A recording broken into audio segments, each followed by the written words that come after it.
Hello, good morning, students. Today we shall talk about lovers' desire. आज हम बात करेंगे प्रेमियों की चाहत।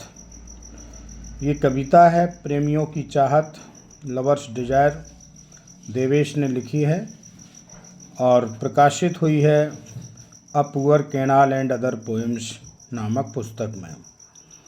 A poor canal and other poems, बेचारी नहर और अन्य कविताएं, ये देवेश ने पुस्तक लिखी है। उसमें जो पोएम्स हैं उनमें से एक पोएम यह भी है जिसका शीर्षक है लवर्स डिजायर।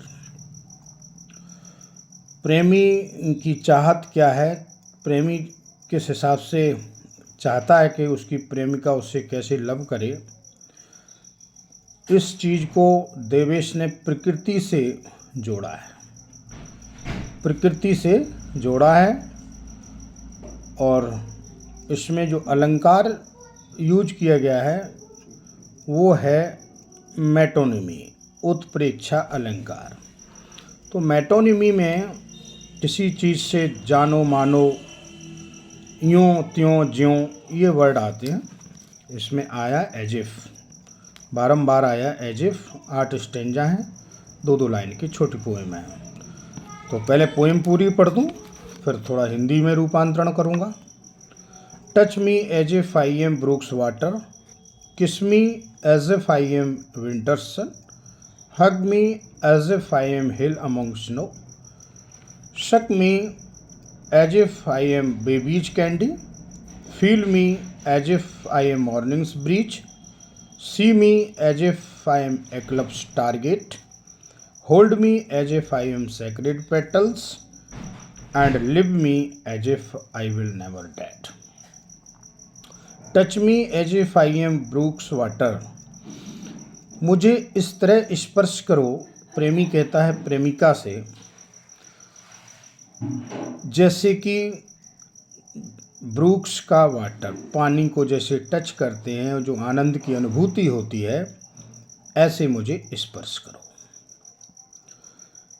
किस me as if I am winter sun, मुझे इस प्रकार किस करो जिस प्रकार से सर्दी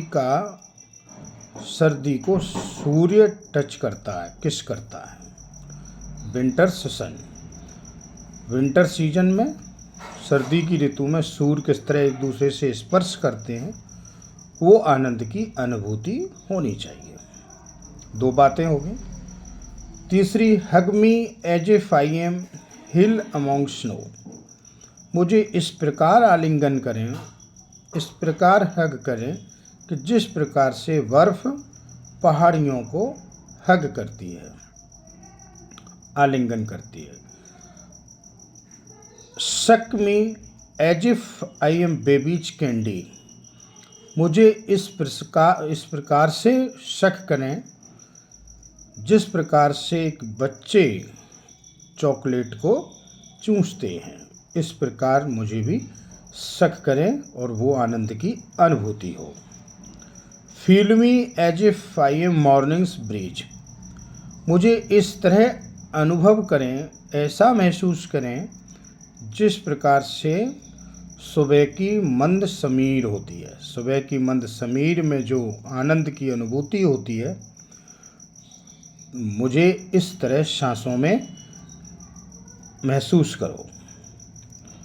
सी me as if I am eclipse target, मुझे इस तरह निहारें जिस तरह एकलव्य अपने टारगेट को निहारते थे। एकलव्य एक तीरंदाज, धनुर्धर, जिसका उद्देश्य सिर्फ अपने टारगेट को लक्ष्य करना था।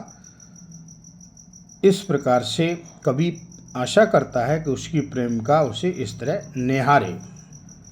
Hold me as if I am sacred petals, मुझे इस प्रकार पकड़ें जिस प्रकार से फूलों को पकड़ा जाता है, पवित्र फूलों को बड़ी अच्छे से सुकोमल हाथों से कैच किया जाता है, उनको होल्ड किया जाता है, मुझे इस तरह होल्ड करें। And last stanza, live me मेरे साथ ऐसे रहें as if I will never be dead, जैसे मानो कि मैं कभी मरूँ ना। प्रेमी प्रेमिकाओं का संबंध जन्म जन्मांतर तक बताया गया है, होना चाहिए। 7 जन्म जो टर्म दी गई है, चाहे ऐसे कह लो।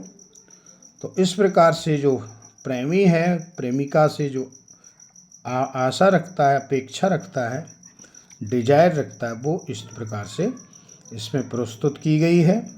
प्रेमी और प्रेमियों का संबंध उसी तरह होना चाहिए जैसे प्रकृति का संबंध अन्य भौतिक वस्तुओं से होता है।